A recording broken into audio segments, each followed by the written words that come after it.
Are we on the air? Yes, you are. Yeah, OTA Live, home of the Mega City Countdown. Ty Harper, Res Digital hanging out. OTA Talk, muchmusic.com/OTA Live. Check us out. All right, two amazing guests in the building. Saul Guy and Josh Thome, the co-creators, co-founders of the MTV TV show For Real. And a whole lot more. Yeah, and now, you know, it's crazy to have someone like Saul in here because the reality is he's a multifaceted dude in the time that he's been here in the you industry. could say that. So like we spent like the last half an hour talking about this one part. Right. But I mean, in terms of historically with the city and what we know him for, it has been the music, Figure 4, Rascals, Chaos, and just everything that he did in the mid 90s to late.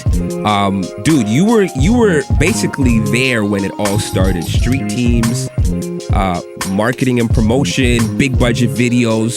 Yeah. You were there. Like when all that stuff started, when Puffy started doing the Craig Mack, Big Mac, all that stuff, you were there. Yeah, hell yeah. Talk about how that era was important to where we are right now.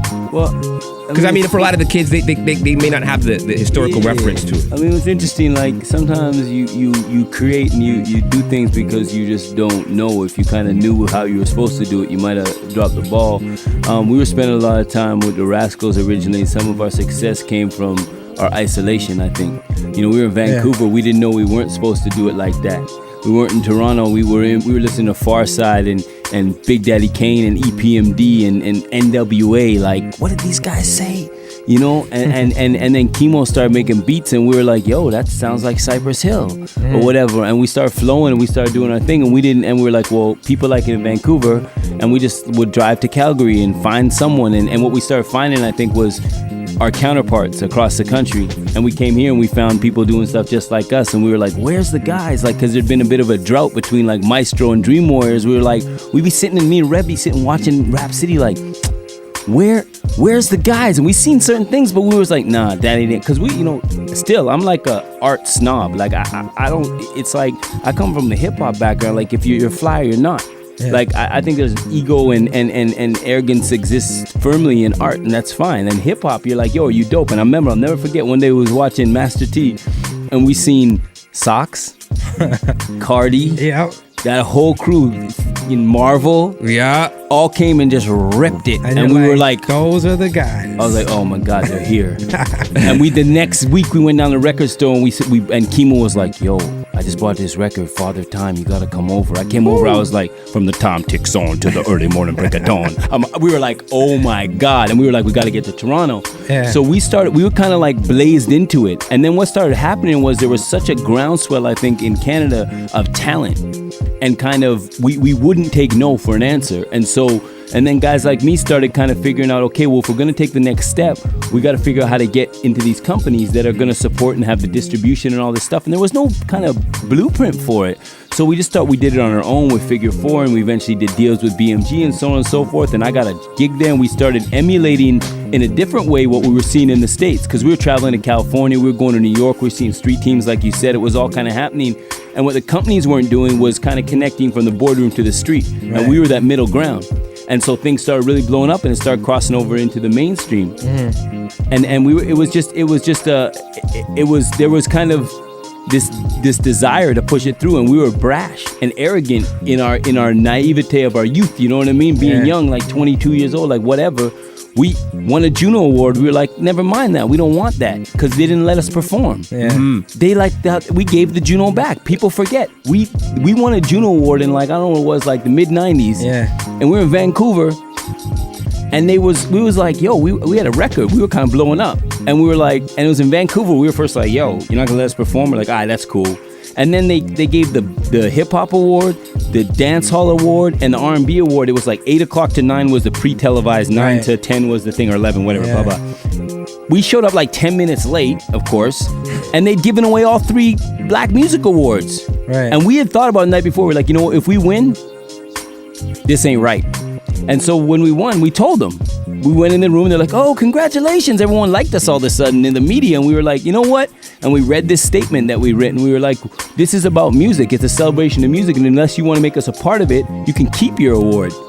Next year, we was doing Northern Touch on the Juno Awards. Yeah. And you know what? They tried to send us that award later. We sent it back. That's don't crazy. Want it. And right there is it speaks to the kind of history that you were making with the Rascals, with Figure 4, and just with the entire collective that was the Canadian hip hop movement. But then there's of course Saul that was there working in an executive position and making those moves.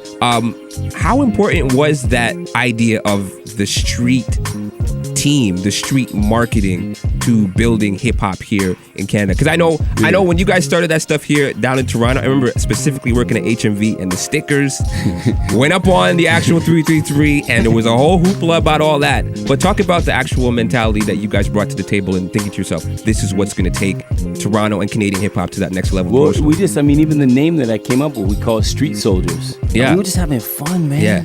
We were just out there like, we love what we were doing so much, and we loved the music. We wanted everybody who was into it to get connected. And we knew that you couldn't go put an ad on like the mainstream radio that was available and connect that to the street. Mm-hmm. But we knew there was a desire. And like, I remember when I got that gig, the president of the company was like, what do you know about marketing? And I was like, I don't. What I know is that you're supposed to make people aware of what you have. And what I know too, and he was like, well, we have a lot of urban music here. They had everything. Bad Boy, LaFace, Loud Record. We had everything. Arista Records, everything. And he was like, I understand this guy was smart. This guy, Paul Alofs, he used to run HMV. Mm-hmm. He was like, look, I don't know much, but I know we have apparently 70% of this urban music, and it's huge everywhere in the US. So why isn't it huge here? I said it could be. And so we just started filling the gap.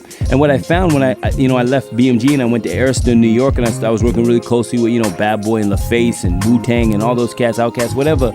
And what I found was I started doing international. And what was really cool was that what we were doing here in Canada, the same thing was happening in France and Germany and Spain and Japan and New Zealand. And it was a core group of people who love hip hop, who eventually started creating their own sound of hip hop, and that started taking over. And so that was the catalyst to hip hop going mainstream. So street teams, to answer your question, street teams and that kind of that street culture, as it infiltrated the boardroom, and kind of the boardroom didn't influence the street influenced the boardroom, and that is still the case. Go to a fashion show in Paris Fashion Week, I've been there, and you will see what they're walking on the catwalks is what was in the hood in Brooklyn or in Jane and Finch the year before, and that's a fact.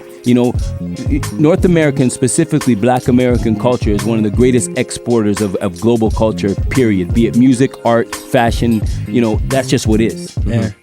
And hip hop is the global youth culture of our time.